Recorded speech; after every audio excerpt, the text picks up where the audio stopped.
October 30th, 2022. Halfcast 367, episode 367. Let's go. Of course, I have a few things to share with you guys. An evening of reflection. Shall we?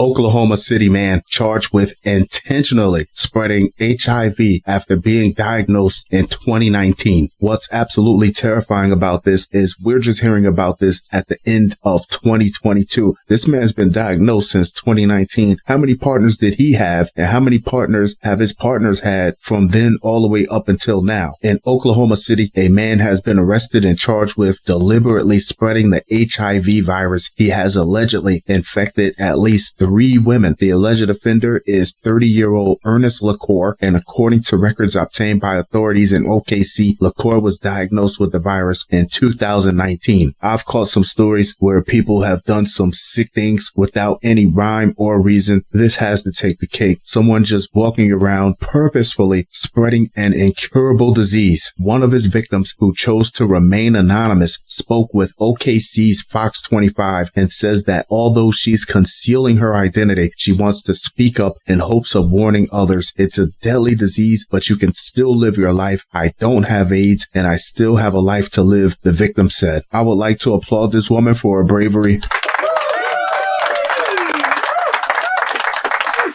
and standing up to deliver a message to help keep this from happening to other people. According to the victim, she began a sexual relationship with Lacour in 2021. She shared that she began to feel sick, get lightheaded, and at times she would even pass out. That's when she decided to call her doctor. I would just faint and pass out, she explained. I would get so lightheaded that I would have these episodes and throw up for weeks, she added. It was then that the victim learned her life-changing diagnosis. Police got involved when evidence appeared to show that Lacour was aware of his status at the time. He and the victim were intimate. Look at the photo and take note of how he doesn't look sick in his face, but he was all sorts of messed up behind closed doors, and that's how he slid. He wasn't showing any physical outward signs, any symptoms on the surface. The victim took to social media and spread awareness about Lacour, which caused other women to come forward about their stories as well. According to another one of Lacour's alleged victims, she went to the doctor with Lacour and realized he was HIV positive when he was given medications that day without having to have his blood tested. With that, if you find yourself with a partner that insists on not using any protection and is always going for the unprotected sex, the both of you go get yourself checked immediately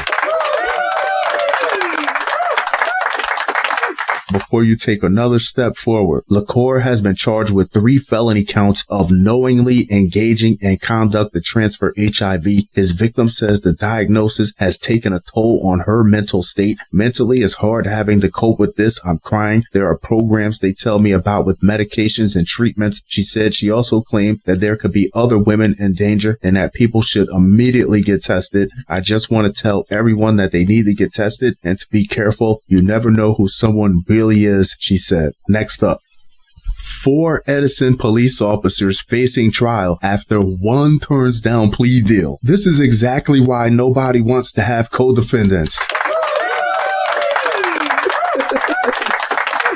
You do understand that you won't be going to jail as a criminal. You'll be going to jail as a police officer. Oh, it's always fun coming back to Jersey. 4 suspended Edison police officers facing racketeering charges lost their chance this week to have the case dismissed by resigning from their jobs after one turned down the deal. You're a dirty cop. Embrace it.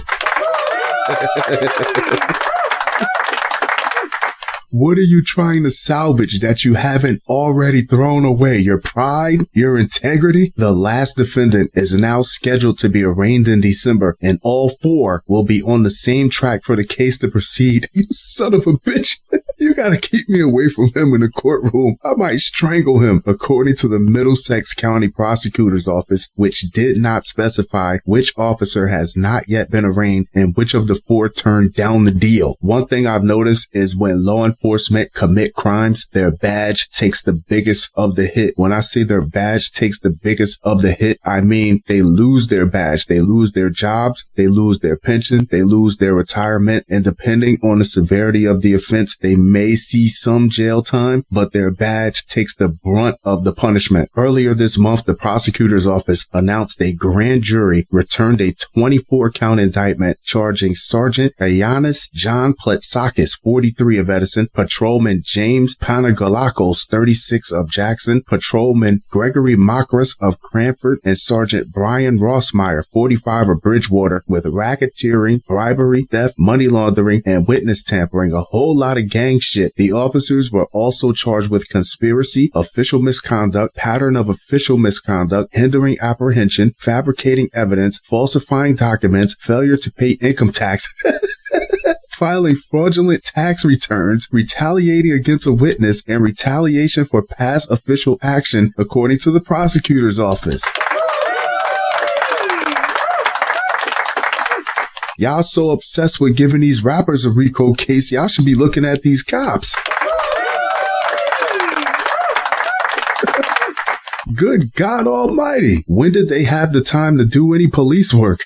The charges stem from an internal affairs investigation that indicates from 2016 to 2018, the officers allegedly were involved in a scheme to exploit the Edison Police Department's extra duty job assignments by getting paid for jobs for which they did not appear. I heard about that. The officers who volunteered to take these extra assignments had full police responsibilities while assigned to the extra duty jobs, which involved directing traffic for utility companies as well as providing security services for local businesses and residential communities. These are only things that cops can get away with because at the end of the day, who are you going to complain to? Yeah, you better not complain to nobody. That's the whole vibe. The investigation also indicated Pletsakis allegedly stole from the Police Benevolent Association, PBA, by using a PBA debit card to make unauthorized purchases for personal items and use his executive position on the Edison PBA Local 75 to allegedly defraud Edison Township and the PBA. Now you're digging into the taxpayers' money. The officers originally were charged on June 1st, 2018 and indicted by a grand jury on October 19th, 2019, and shortly after made a motion to dismiss the indictment, alleging the prosecutor's office failed to present exculpatory evidence to the grand jury, failed to correct misstatements made to the grand jury, and failed to establish all elements of the crimes. They were out. They had the case beat. So for whatever reason, you can insert the blank whether somebody actually fixed it so these guys would be able to walk away from this without any real damage, or if it was just poor investigation and fact finding, they were going to walk away. And then you get this one guy to say, "But you want to fight? You want to have it out?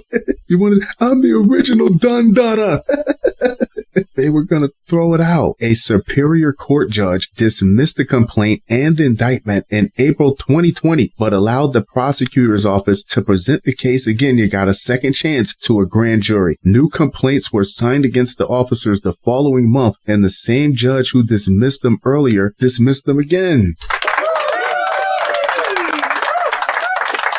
Come on. They're practically begging you to walk away from this. The officers then filed suit against the township asking that they be reinstated and receive back pay, and a judge granted that action on September 14th, 2020. That's not a guardian angel. That's something completely different that's looking out for these guys. In-person grand jury session resumed in the summer of 2021 following months of court delays due to the pandemic. And with that particular brand of law enforcement, who the hell needs criminals? Your one-stop shop, cops and robbers all in the same building. Next up. Oh, because we're not finished here in Jersey. Man fell through ceiling, stole $700,000 from New Jersey check cashing business, authorities say. I'm only surprised the man didn't sue the check cashing business for injuries obtained during the robbery. because I'm not sure exactly how much money a check cashing place is supposed to keep on hand, but doesn't $700,000 seem like a lot? Like he caught them at the perfect time. A New Jersey man was charged almost exactly 5 years after allegedly robbing a check cashing business in West Long Branch, authorities announced Friday. Travis A. Bryant, 41, of Jackson, was arrested Thursday and charged with first-degree robbery, second-degree burglary, and fourth-degree possession of an imitation handgun.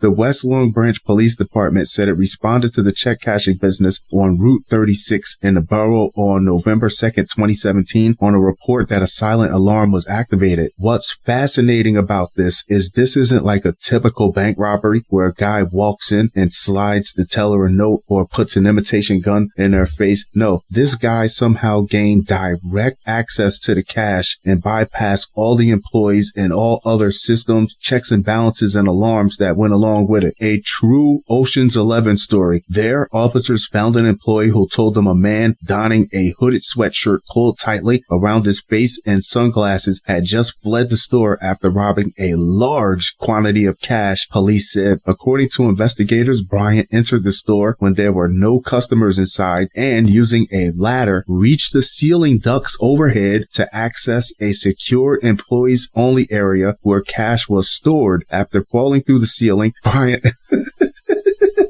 You're almost rooting for the guy at this point. After falling through the ceiling, Bryant reportedly approached the store employee, indicating that he was in possession of a weapon, and ordered her into the store bathroom while he made off with her purse, cell phone, and approximately $700,000 in cash, driving away in a van, reads a summary of the incident released by acting Monmouth County prosecutor Raymond S. Santiago on Friday. Do you think he would have gotten away with more than $700,000 had he not fell through the ceiling? This is a botched robbery.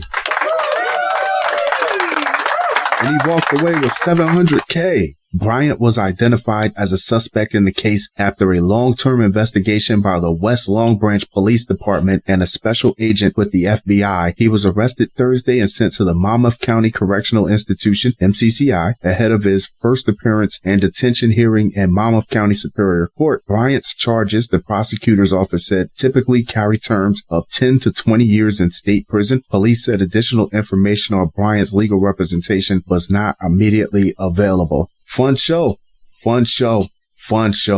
That being said, I'm going to wrap this one up, but I'll be sure to talk to you guys very, very soon. Adios.